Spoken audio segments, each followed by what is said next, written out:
Boy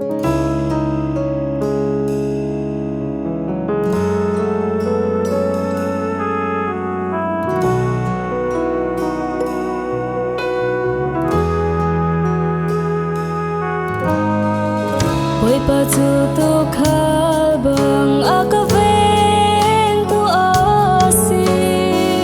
ke her mi chil zai zong viel te khal ka pek di ram shing lak a ka bo der i din hum te pong a ka roi ka ti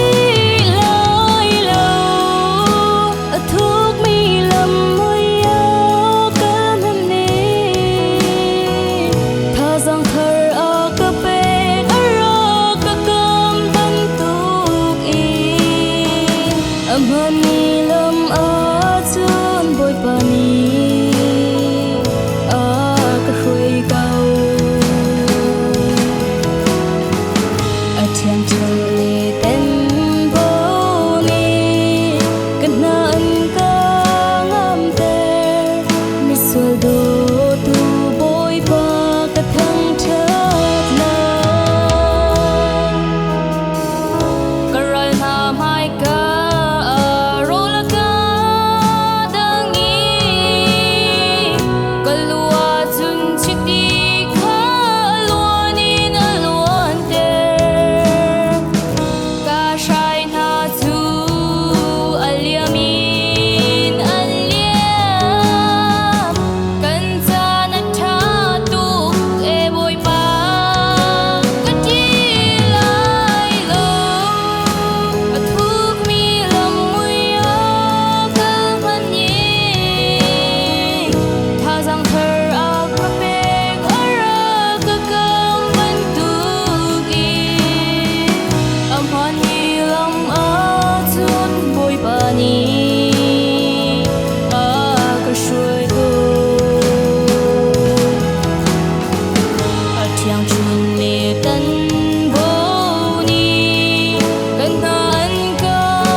Amani lam achun boy pani a ka hrui kau a thiam chun le ten bo ni kan na an ka ngam ter mi sul do tu boy pa ka thang thak na